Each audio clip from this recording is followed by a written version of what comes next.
welcome everyone. In my opinion, you've come to the best breakout session in this session on English learners. Maria and myself are really excited to be here with you today. And the topic today obviously is unlearning the way we teach English language learners. So again, my name is Crystal Gonzalez. I'm the Executive Director of the English Learner Success Forum. And I'll let my colleague Maria introduce herself. Well, welcome everyone. I'm Maria Maldonado. I am also with I'm an advisory member of the English Learner Success Forum. I'm also a recently retired assistant superintendent for English Learner Services here in Fresno Unified in Central California. We serve about 74,000 students, so there's a lot of opportunity for learning with English learners. We serve about 25% of our students being English learners. So I'm excited to share some of the learning that I've had over the past almost 12 years in that department. So welcome, and hopefully you will find our session useful. Thank you, Maria. Well, we're going to go ahead and dive in, and I will, just so you'll know, I'll be sharing a little bit more about what we do at the English Learner Success Forum. And we will also be sharing this deck with all of you at the end of this presentation. And we have a couple of objectives for today. And you know, I think one of the big things is, you know, there are some things that we must unlearn. I think we can all go back. I'm a former bilingual teacher, and we could think of back in the day when we started of how many things we did then that we were thinking, well, at least for me, I'm like, wow.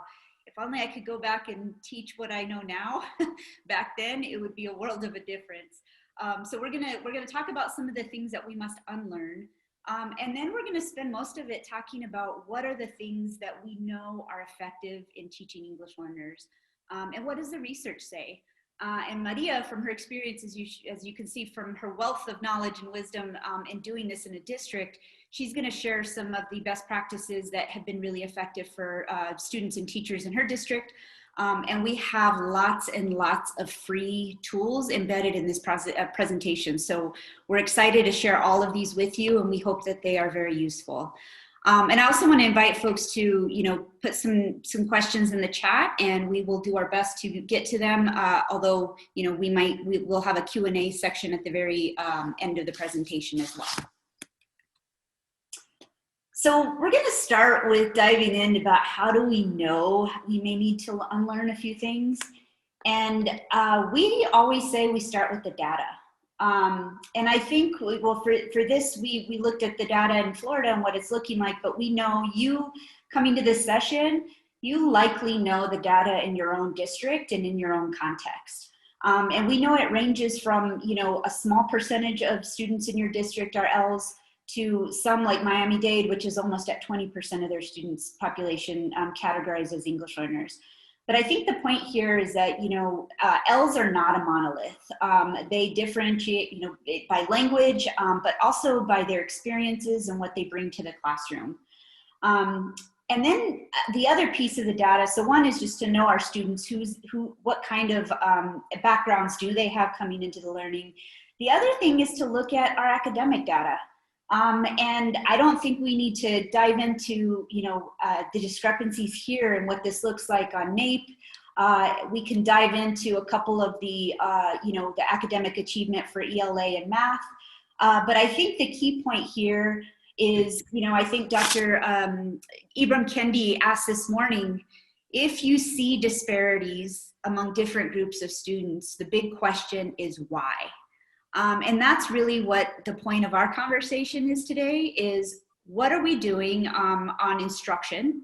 Are there some old, outdated things that we need to stop doing? And I really love the theme of the summit this year is really about challenging ourselves to recognize when we might be perpetuating some of these things that need to stop. And then where do we need to point to? And what instructional changes do we make because of this data? And as if we look at these here, and again, this is for across the state, you know, more than half, about 52% of our English learners, and these are the ones at level 1 and 2, as you see here, they are not meeting proficiency, right? That's over half of the ELs in the state of Florida. And the same that was for mathematics, sorry, and about 61% for ELA. So I think for us, this is like the imperative of like, all right, here's what's happening and, you know, what can we do to really change that? So let's dive into some of these outdated views. And I think there's some that a lot of us recognize and maybe some that, you know, a lot of us have also been advocating for within our own context for many years. One is that language is not linear. So there is the old outdated view that, yeah, students will learn it, you know, reading, writing, speaking, listening, they can do it in 2 or 3 years. We're going to exit them as quickly as possible. When we know research says it typically takes about 7 to 11 years for language to fully develop, right? And I think that's a good point about thinking about students that are recategorized and maybe exited out of L programs, maybe in 4 to 5 years. This 7 to 11 years means that there needs attention to language moving forward, right? Just because they're exited doesn't mean it's over. Another outdated view is that English proficiency is a measure of intelligence. And I think the stuff that we'll get in today with Maria's examples will show that, you know, our Ls are capable and they're tremendously, you know, smart and come with lots of assets to bring into it. And their proficiency is not one of the factors that we need to keep them down on. The third one on outdated views is that, you know, this is, and this is funny, when I was teaching, this is how it was, right? Ls their success is really the responsibility of the ESOL teacher or the bilingual teacher, the ELL teacher. And we know that Ls are really the responsibility of everyone in the school. These are our students. And so we need to make sure we're advocating for every aspect of that. The next one is that students must be fluent speakers before engaging in complex text. This is definitely an outdated view, and unfortunately, we still hear it a lot. And Maria's going to talk a little bit about this too, but yeah, the mindsets we bring into it that this is just a little too difficult for my Ls to really engage in this grade level. And we see a lot of data about even things like simplified or leveled readers being overused with English learners, and that tells us that the mindset is there that our kids can't do it, right? And so I think this is one that you'll see throughout our session today that we really want to demystify a bit and debunk. The next one is that EL students are proficient in their primary language. I think this goes back to, you know, Ls not being a monolith, and that some students are proficient in theirs and some aren't. So we can't make that assumption. Next, and we are all about high quality instructional materials in this summit, which I'm really excited about. But we know that EL students, they do not need simplified curriculum in order to access grade level content, right? We say all the time in ELSF, do not simplify, but instead amplify.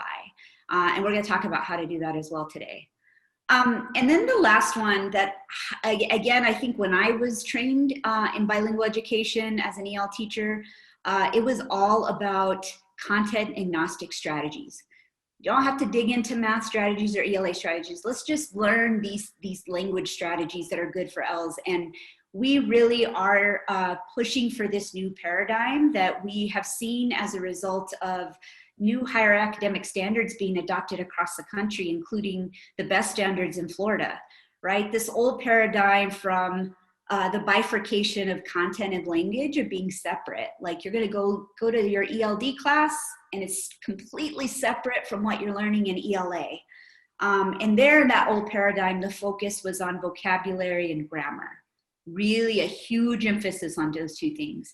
And I think for those of us that have dug into, you know, the best standards and what this really means, the new paradigm is looking at all these structures in the middle between content and language. And if you look at what's listed here, this is really what all kids need, right? But especially Ls, but all kids will benefit from really digging into what this means. So those are some of the outdated perspectives and what this looks like. And I am excited because we've got a wealth of research out there that we can really leverage. And I think for us, you know, we want to make sure that all of our work is informed by the latest research. And so here's a lot of documents from the US Department of Ed, also from other frameworks and also from English Learner Success Forum But what we need to do is we need to translate all of these into practical, actionable steps for us, right? These are really robust reports. We love them. But what does that mean for everyday teaching? And that's really what we're excited to get into.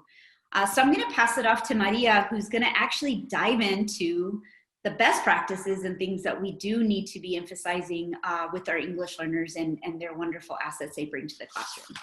Thank you, Crystal. So here, overwhelmingly, the research indicates that students, and not just English learners, but particularly, of course, English learners, really need to have opportunities to be full participants in the learning process, that they should be expected to interact both with their teachers and with their peers, that they should be expected and held accountable for producing language, both in verbal form and in writing. And some of these things are, here I want to point out that there is an opportunity to unlearn something that we had in the past. So if you have been in the field for a while, you will remember that we learned that students would go through a silent period where you would expect them to not produce. And in fact, some of you might be familiar with the pobrecito syndrome, which refers to the idea of not calling out on English learners when other kids are participating in class for the fear of putting them on the spot or embarrassing them.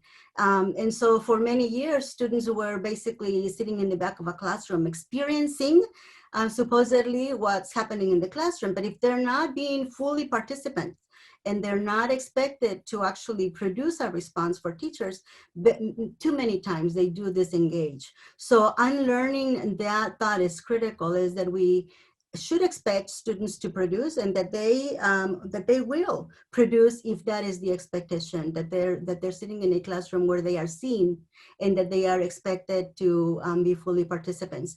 Now, there are some specific practices that we're going to be discussing in the next few slides that speak to those things. And I just want to say that I'm not going to go into the actual pedagogy of some of the things that I'm going to talk about, but really how some of these pedagogical practices affect the way students interact and practice the best practices that we are going to be discussing. So we'll go ahead and go to the next slide.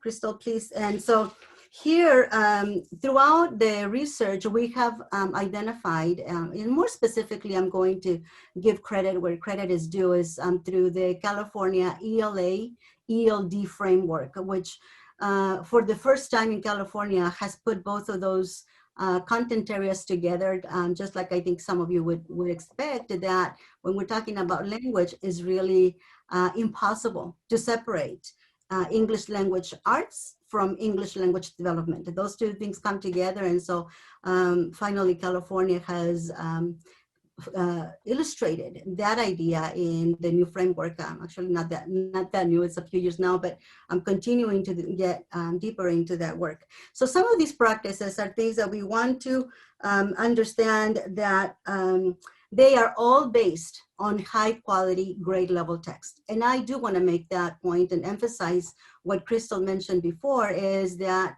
every student must have opportunity to be in grade level text, and not watered down curriculum that sometimes is utilized in good faith. Definitely always in good faith, is to try to bring the content to the level of the students' ability in language. But really sometimes that is more difficult for them. So we'll talk a little bit more about that. But those practices that we're going to be talking in more length about are the idea that students must have many opportunities to collaborate in conversations, to respond to text in writing, and to have opportunities for interactive reading. Now, all of these things happen throughout the day. So we're not talking about just the ELA, ELD. We're talking about mathematics. We're talking about the social sciences, as well as science itself. So abundant opportunities for students to practice these things is critical. The second point is that students engage in conversation, in talk about language itself. How does language work, and how do the structures and functions of language affect the way texts are written, and the opportunity for them to engage in those conversations and to pull out those parts of the text that may be difficult for them. So we'll talk more about a few strategies that can be utilized for that. The next one is that students receive planned and just-in-time scaffolding. And that's one of my favorites because there's a lot of misconceptions about that. So we'll be able to clarify some of the thinking around what scaffolding is and what it is not.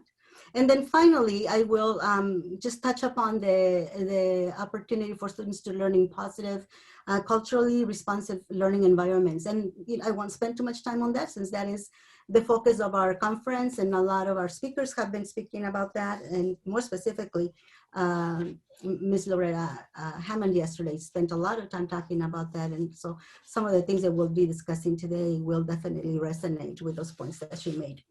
So now we're going to go ahead and talk about then the pedagogies that teachers can utilize to support students in being fully participant, in being active in the participation of the learning.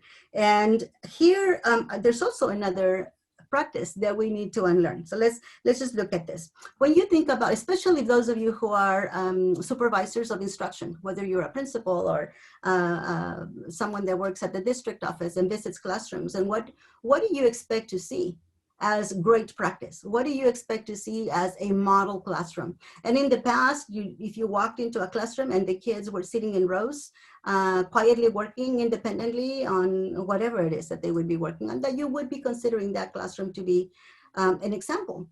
But there's a lot of research that now indicates that students really need to be spending a lot of time working together. They work in pairs, they work in trios, they work in whole school opportunities for collaboration. And all of that is done in a very noisy type of environment. And that is what we want to see.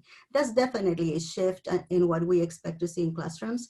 Obviously, we want to make sure that students are making that noise or having those conversations specifically about the text that they are experiencing. That is always something that I know as a supervisor of instruction is something that I continually looked at, is our students actually having these conversations about the text that they're reading, and finding ways to deepen their understanding of the content that they're experiencing. So some of the practices that help us do that is, for example, the inquiry approaches, where students pose questions about their own learning, and posing questions about the text, about what they're wanting to learn, is so critical in developing autonomy in students and more motivation. Students are motivated if the questions that they're going to be studying are something that they derived at on their own. That is a way also of taking into account the backgrounds of students, because the questions and the ideas that they bring forth are going to be based on what they know and what they're familiar with. Another practice, I'm not going to go through all of them, but I'll just give you a couple others. The interactive read alouds. Here, I'm not talking about your traditional read aloud where the teacher is just reading to students, but interactive means that the teacher is going through the text and is interrupting himself or herself to actually talk about what's happening in her mind, his mind, about the text. Too many times students believe that they're going to go through the reading and they're not really thinking about what goes on behind the pronunciation of the words. So an interactive teacher read aloud is an opportunity for teachers to model. What does it look like when I'm doing the reading? As I read, what questions come to mind? As I read, what words might be unfamiliar to me and I may need to look them up or look at my context clues to see what word that really means. So interactive read alouds are an opportunity for students to experience that in a very visual form, and it's very, very helpful in terms of getting deeper into the content of the text that they're experiencing. Other things could be around the reconstruction of yes. Stay for a minute there, Crystal. Building models, or like retelling or rewriting or altering the end of a familiar story. All of those things are things that require students to have spent enough time in the text to be able to have a deep understanding of it in order to do these things.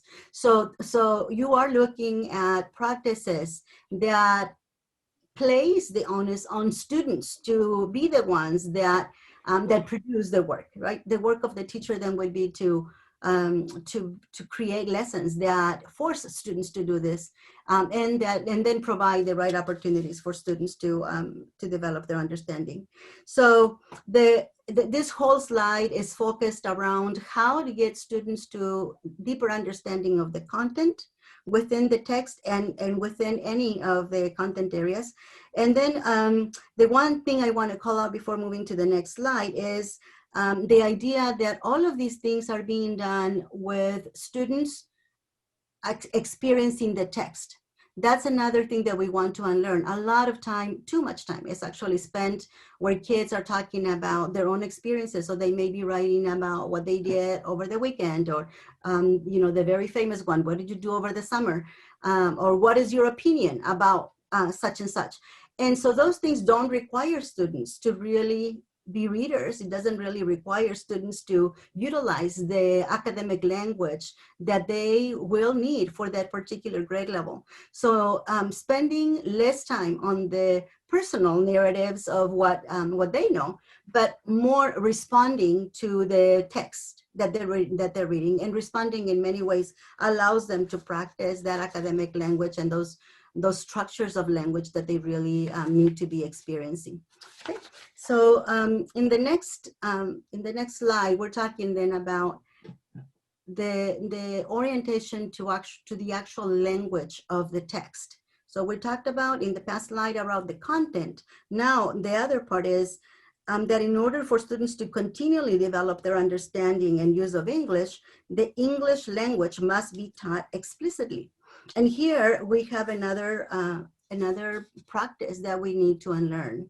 And that is the way that, and actually Crystal discussed this a little bit, is that in the past, ELD instruction or instruction for learning English was done in isolation. In secondary schools, it's actually a whole separate class for kids to develop English. And that has been found over and over to be not an effective way of providing opportunities for students to develop their proficiency in English. And so something that we need to be thinking about is that let's put away the worksheets that ask students to conjugate verbs or to fill in the blank about a word that's missing. Those practices are outdated. They're not going to work for our students. What does work for our students is that these things are still taught, but they are taught within the text that the students are experiencing. So students discuss how language is used in the different types of genre that they're experiencing, right? Pointing out that the way a poem is structured is very different than or from a narrative. Pointing out that the language in a text of math is very different than or from the text in a story or language arts. Those kinds of things are important to call out because they do serve students' ability to access that text at a deeper level, knowing right from the beginning that what we're going to be reading today is a poem. So they know that poem, that language is going to be structured in a certain way. So teaching, again, the language within the text is much more efficient than teaching anything in isolation. The other part that comes here and that you notice in the slide is we're talking now about integrated and designated ELD instruction. And that's something that does require a little bit more thinking, because what we are learning and what we know works best is that integrated ELD is actually happening as students are accessing complex text. And so when the teacher deconstructs the text, they will unpack a sentence or a phrase. That means that they're just going to pull it apart and start talking about the pieces of that sentence that create specific meaning.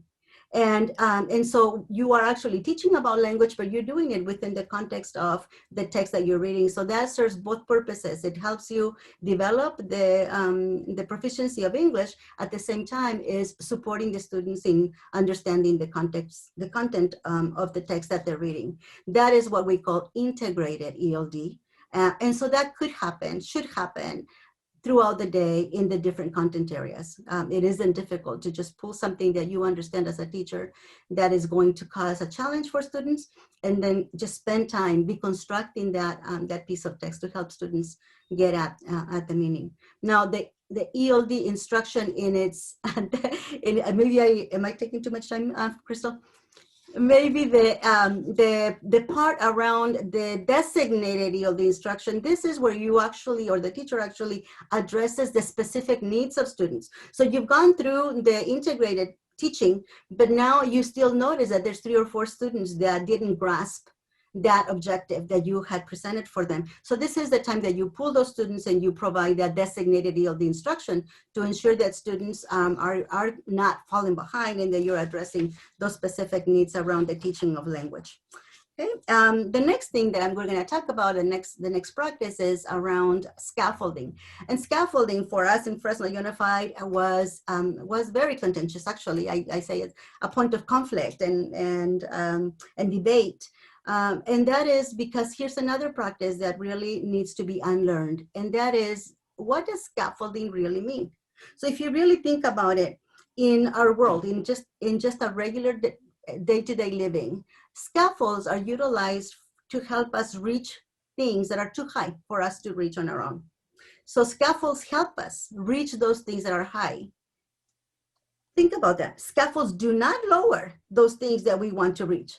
They push you up. They help us go up so that we can reach those things. So similarly, in instruction, when we talk about providing scaffolds for students, those scaffolds are used to help students access text that may be too difficult for students at the developmental level that they may be in. And so here I invite you to take a look at this handout that you can access through your link that we produce to help our system in Fresno understand that we in English Learner Services, we're not advocating for watering down curriculum or for lessening the demands and the expectations and the accountability for English learners, but we do recognize that they have specific needs that need to be addressed. So in this document, you would be able to see what constitutes scaffolds that really do help students access difficult text, and what might be some practices that you might be taking students through that are actually watering down curriculum that you want to stop doing. So for students to develop autonomy and ownership of the learning process, they've got to have those scaffolds that only the teacher can provide. Within that, we talk about just-in-time scaffolds and planned scaffolds. So the planned scaffolds is if you haven't gotten your little free cup, teachers, Kona Ice, you can get it now. Or if any of your Okay, so just-in-time scaffolds are those that teacher provide just as they're listening or observing students produce language, and right there in the moment they step in and they provide that support. And of course, the planned scaffolds are where you are preparing your lessons, you're preparing your objective, and you know that there are some specific vocabulary pieces or structures of language that are going to be challenging for students, and right then you plan for those scaffolds so that students get there on their own. So just a real quick definition of scaffolding that you want to keep in place is that scaffolding does not change the intellectual challenge of the task, but instead allows learners to successfully participate in completing a task in order to build the expertise, the knowledge that they will need to be able to be successful in future tasks that are similar to the one they're working on. And finally, I'm going to be looking at creating positive and culturally responsive learning environments. And really on this one, I'm not going to spend a lot of time. The whole conference is around these specific points. And Ms. Hammond yesterday did a really excellent job in explaining why it is important to have these things in place that take into account our connection with students, that students build trust among each other and with the teachers. And here what comes to mind in connection to English learners is lowering the affective filter. So for those of you who went to teacher school and learned about that, talking about lowering the affective filter really is providing safe environments where students know that they can take risks and they're not going to be judged because all other students are taking risks. So you want to keep that in mind. The other thing that I think is important calling out here is that we hold students to high standards. Students will tell you over and over, they themselves will tell you that they know their teachers care about them because they won't let them off the hook. That's exactly what one of our high school students told me. That I asked him, I said, do you have teachers that care about you? He said, yes. And I said, how do you know they care? And he said, oh, because they just won't leave me alone. They will after me until I complete the tasks, until I turn in my homework. So, so we have to know that kids are very smart and they know that we care because we want them to learn and we want them to be successful. So that idea of dumbing down curriculum or letting them go because they just don't know and we don't want to make them feel uncomfortable. All of those things are poor practices that do not lead to the type of learning that we want to see in our students. Thank you, Crystal. Thank you so much, Maria. And I think as we went through the 4 conditions, collaborative conversations, text-oriented talk, just-in-time scaffolding, and then this positive and culturally responsive environment, I know for me, imagine if what our teachers had access to had all of this integrated into their core ELA and math curricula, right? What does this actually look like in practice? And if you haven't gotten that note yet about the outdated view of language and content being taught separately, right? And I think there's some places that maybe still have a separate ELD curriculum that they use for language development that has nothing to do with what they're learning in ELA. And this is what we're really trying to advocate of how much more access to rich content and language not only our English learners can benefit from, but imagine how powerful that will be for every student in the classroom, because truly all students are learning academic English. So this attention to it is just going to really be key. And so we really believe all of this stuff that Maria just talked about, it really should be at the core of instruction for all students. It's grounded in content. These content agnostic of approaches of just learning English stuff and then just hoping they're going to do well in ELA and math and science and social studies later is an outdated perspective, right? So how much more do we need to be thinking about this? And so we have some tools. Again, at ELSF, we're really passionate about, we're a nonprofit. We have lots of free tools and resources that really take all this research. What do we know works? What is this like? What are these things that Maria was talking about? And how should it be integrated in content? And at minimum, we really, really push for ELs to be empowered to, 1, understand the content, 2, use language for academic purposes, and 3, really believe they can do it, right? And these pieces are really key to making that happen. And so you'll see, so there's some of the similar, leveraging student assets, really building scaffolded language demands within it are all key, with content being the focus. Because we get that question all the time, like, well, how are you guys different, from other EL groups that are out there? Now, we think English language development is critically important, but what we're pushing for as you go through and select English language arts materials this year, as you get ready for math adoptions, how are your ELs being considered in this process? What does it really look like? And that's where we really hope that a lot of these things we know work are really top of mind as you go through these processes. We've been asked a lot, and I think it may be, really relevant to some of your context right now with, school closures and us not knowing whether this is going to be something that's going to be rolling closures in some places.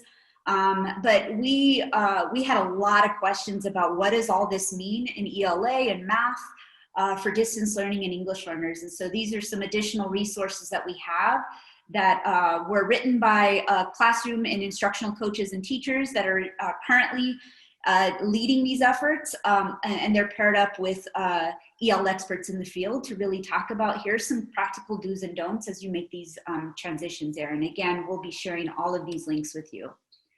But now as we transition, I think, you know, just quickly, we don't have a lot of time, Maria. I think we have about maybe about 2 minutes, if you wouldn't mind sharing just a couple of high points. I think they'll be able to see what you have here, but, you know, it's no easy task and implementing everything that we just talked about right now.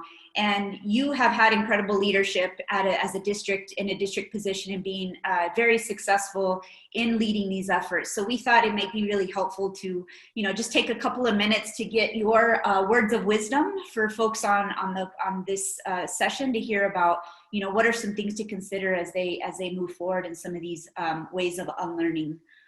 Thank you, Crystal. So the perspectives that I've written here are specifically for those of you in the audience who are in a position where you lead the work of the district or your school around advocating for English learners. And there's a lot of misconceptions that we have, and I just had to learn this the hard way. But things to keep in mind is that relationships are everything. So, so your care in developing relationships with your coworkers around other departments. So, working with your ELA department, working with your math department, working across the system to support English learners is critical, and it only happens when your relationships with those folks are positive. You want to be visible. You want to communicate about the work that you're doing. Many times in districts, the EL department is kind of sitting out on its own and it's separate. And a lot of people feel like they don't know what's happening there. And that creates a lot of confusion, and sometimes wonder, you know, why do they exist if I don't really, you know, they don't do anything. Sometimes is what we hear. So you want to over communicate the work that you're doing and the goals that you have for that particular period of time or for that particular area. Always align your work with the overall vision of the district. Your work around English learners is really difficult, and if you go on your own to create a different vision for English learners, you can bet it's not going to happen, because the district will be pulling in one direction and you will be pulling in another, and you're not going to win. So you want to make sure that you are fully aligned, that you use the same type of language that is utilized in the overall vision of the district, and that people see you as a support to reaching that vision for all students within the district. You want to seek opportunities to include yourself in the district work. One of the things that I learned many times is that sometimes I wouldn't get invited to critical meetings where my input would have been important. Well, you know, you tend to get hurt because why are you not invited? And I learned that many times you're not invited because people just forget. People are busy and they're only thinking about what they need to complete. So you have to find the ways to interject yourself into that work, and don't be shy about showing up to meetings that you know are happening, where decisions are going to be made. And if you're not there, you might not like those decisions. So you want to be there. I assure you, you're not going to be disinvited, even if they haven't invited you to begin with. Don't communicate, and Crystal talked about this at the very beginning, that you own EL students. EL students are students first, and then they're English learners. So you want to make sure that people understand that that responsibility lays on everybody's shoulders. And so the more that you talk about students as our students, as a district, rather than our English learners, that language matters. And in this case, you want to make sure that you're communicating that to all groups that you speak with. Don't be bashful about advocating for English learners. That's why you were hired. And sometimes we just feel like we're the broken record that keeps bringing up those same points. And what about else? And what about else? Don't be shy. You continue to do that. That is your job. Don't assume others don't care about else. People care. They just come from different perspectives. Their perspective, their experience may not be the same as yours. Their way to get there may not be the same as yours. So you got to be open, and you got to be a good listener to see where are those intersecting points that can help you both teams move forward in supporting students. And then, of course, data speaks volumes. So when you take on any type of initiative on behalf of ELs, you always got to make sure that you back that up with the results.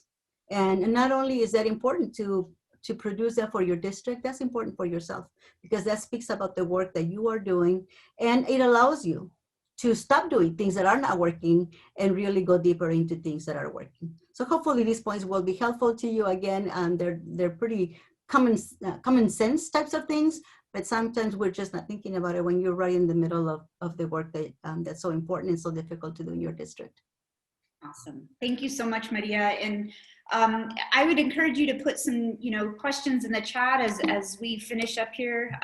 Valerie, I have a couple just more slides, and I'll breeze through these quickly. But I did want folks to know that there's still there's a wealth of resources on our site that are free. We are a nonprofit, and we want to make sure you guys have what you need to make better decisions around whether it comes to materials adoption and what this means for ELA and math implementation, most importantly. So we got a couple of resources. If you want to even do your own assessment and be like, well, how well are my English language arts materials for ELS?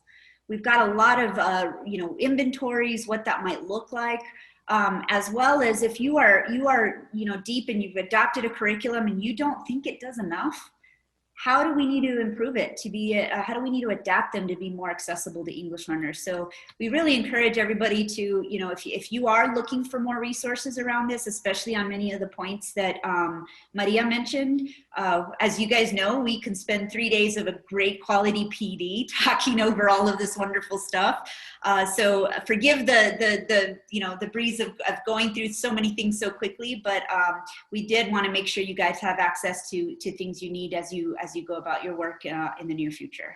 So I'll pass it back to Valerie. Great. All right. Well, I am in the chat. I'm putting a link to this presentation, which has all these links in it. So you'll be able to access that. I will also add it to the page in Whova. So if you lose this link, and you can come back to the Whova page and be able to find it. I think we've got time for at least one question that came through.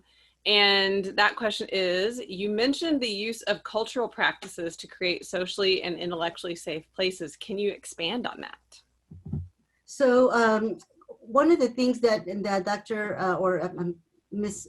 Serrera talked about yesterday was that you want to take into account the students' backgrounds when you're teaching, and that is making those connections to help students understand that their background, though it might be unique to them, is not, it shouldn't isolate them from what's happening in the classroom, because other students are also diverse. And so taking that into account and giving students an opportunity to discuss those backgrounds and those differences. And so building background before you get into a unit or a text is important, because kids then at that point would be able to make those connections and also be able to see the different backgrounds that are represented within their classrooms, which creates that sense of community, that we are all unique and we're all different and we are all the same in a lot of ways, right? So that that is contributing to a positive environment where I'm being accepted and embraced as an individual. Great, thank you. And then you mentioned the ELA adoption that's coming up. People are kind of in the middle of it right now. And I know on your website you have tools that will be helpful with a lot of detail, but I'm wondering, what are like the 1 or 2 most important things that people should be looking for in their ELA materials to really support their English learners? Yes, I will. I mean, obviously there's these tools, but I will go back to these pitfalls and must-haves and best practices. And so our EL practitioners and experts went ahead and really pulled out those 4 things here. And they are really described of like, what are the must-have strategies for oral language, right? And this again benefits ELs, but really benefits all kids in the classroom. And is it robust enough? I'd say rigor and content, rigor across content and language is another big key. Again, I think you heard the theme of like, don't simplify. We see that a lot with doing work with English learners. And so we want to make sure that the curriculum is intentional about building that rigor with language and content. And then the last 2 really centered on students, right? Where they're learner awareness, building that autonomy. And then as Maria said, where do we build from and what they bring from home, from their culture, into their learning. There's a lot of different ways to do that. So I would encourage you to look specifically at that tool to condense like the 4 big buckets that really need to be there for materials. I would just add that sometimes you will notice when you're looking through the different adoptions that sometimes there's just a little box around the L's. And that little box kind of repeats itself throughout the teacher manual. It really doesn't help you. Really is not guiding you through how do you select a piece of text that you want to deconstruct. You want to look at those things, something that's actually going to be helpful to a newer teacher that hasn't had those experiences. So you want to look at what are those practices that actually do water down, that oversimplify the text, and that are just there to satisfy a demand of the publishers, who are very different than those who actually put the effort into identifying the specific practices that you know are going to support the teacher in teaching in a different way.